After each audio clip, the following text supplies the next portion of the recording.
Hey, new profile picture, what's up? It's the Culture Detective here investigating your favorite albums. And today I'm going to do an album review on the latest Darkside album, Spiral. So, I plan to do an album review today, and then after today I'm going to be uploading vlogs and Minecraft videos again, and then I'll be back on my review stuff, okay? So hang on. But anyways, Darkside is a duo formed between Nicholas Jar and I believe his name is Dave Harrington, and this is actually their sophomore album. The kind of music they make is a little bit hard to describe because it kind of dwells in between genres like art pop to electronica to maybe a bit of rock, but it's all kind of within the same vein all at the same time. But what's certain is that their music is usually very psychedelic, somewhat dreamy, somewhat eerie, somewhat ominous, and kind of cerebral, and very artsy and somewhat abstract. And that's what I really love about their last album, Psychic, released in 2013. Also, Nicholas Jar is got to be one of the best electronic artists of the entire 2010s. I mean, his solo work is fantastic. We have Mi Mujer, which is a total friggin' banger, but also his very catchy, uppity house project that is Against All Logic, and also the sophomore Against All Logic album, which is a little bit more abstract but still very interesting and flavorful. Last year, Nicholas Jar released two ambient albums back-to-back, Cenizas and Telas. Both of them have really interesting and intriguing sound play and production, and I was just really looking forward to whatever he has to come out next, which leads us to Spiral. And, as expected, this thing is kinda flavorful, eerie, dark art pop, but this time they also changed their influences slightly, where they sort of move onto a more rock heavy and a more prog heavy direction, except these rock elements are so bare bones and so skeletal. Like, there's a beat and there are these grooves, and that's pretty much the only thing going for it that makes it rock. So anyways, we have the album opener Narrow Road, which I think is just a very underwhelming album opener. It really drags along. It's got these primal drums and chants, and I believe it's trying to go for more of a tribal vibe, but really the singing is very lackluster, and this whole song just doesn't really have much of a structure to it, which I usually don't mind it when Nicholas Jar comes out with something with no structure, but in this case it just doesn't really live up to it with its artsiness or anything.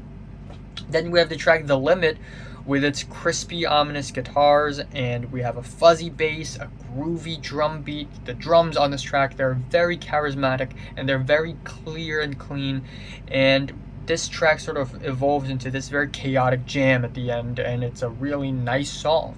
The track The Question to See It All has a very atmospheric and slow-paced first half, and if you manage to get through the first half, we have the second half, which is this sort of Pink Floyd flavored track, sort of like Atom Heart Mother, Dark Side of the Moon era Pink Floyd, with its prickly guitars and shimmery bells. And while I really like the second half of the track, I think the first half just doesn't really do anything for me. The track Lawmaker is another pretty nice song. It's got the deserty grooves and it's jamming guitars at the end, which is definitely one of the Krautrock moments on this album. And also we have conscious lyrics, very conscious. The track I'm the Echo heads for an even more psychedelic direction with heavy drums. And that being said though, I still think this track feels a little bit one note and it sort of drags on for a little bit, doesn't really get anywhere. And then we have the title track, Spiral, which is a track that I didn't like at first. I just kind of didn't like it at first. I just thought it was very boring. But after listening to it for about 3 times, I actually kind of like it. It's very moody and acoustic, and we got these drony bass and distorted vocals, and it's very sad and sour, and it kind of reminds me of the album opener for Cenizas, which left a really strong impact on me because of how like hallowing. I don't know what this word means, but how like enveloping it is, I guess. Anyways, Liberty Bell. I mean, I've mentioned this track on my favorite tracks of the year so far list, and it's still one of my favorite tracks of the year so far. It is definitely the catchiest song here. The beat is very gentle, it's very driving. We got these twindling guitars. Is that a word? Twindling guitars, winding guitars. I don't know. Leave me alone. But yeah, the fuzzy vocals and the whole thing just comes together, and it's kind of dreamy, kind of sad, kind of lost, kind of warm, kind of humid, and it's just a fantastic atmosphere created from this track. Easily the best song here, easily. And then we have the last two songs, which are pretty underwhelming. First off, we have Inside Is Out There, which is 8.5 minutes long, and it's, yeah, does it justify its length? I don't think so.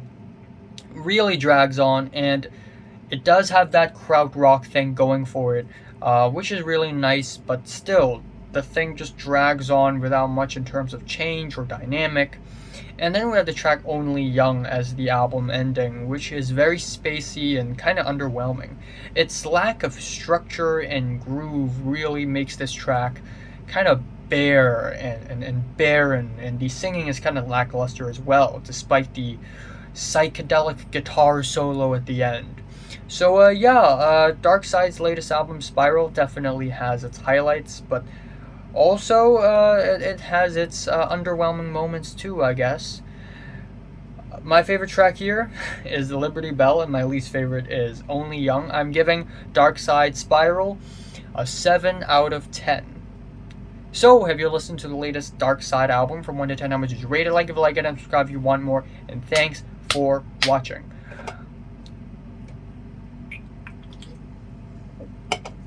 So there are a bunch of albums that I wanted to review, but I didn't review. That includes the latest Doja Cat album and Half Wave. But also there are albums that I just don't see the point to review, mainly because I'm just not that interested, including the latest Clairo or the latest IDK. So for the rest of July, and it's not like July has too many days left, but for the rest of July I'll be only reviewing 2 more albums left, and neither of these albums will be albums released in 2021. So I look forward to that, but also a Billie Eilish album review on August 1st.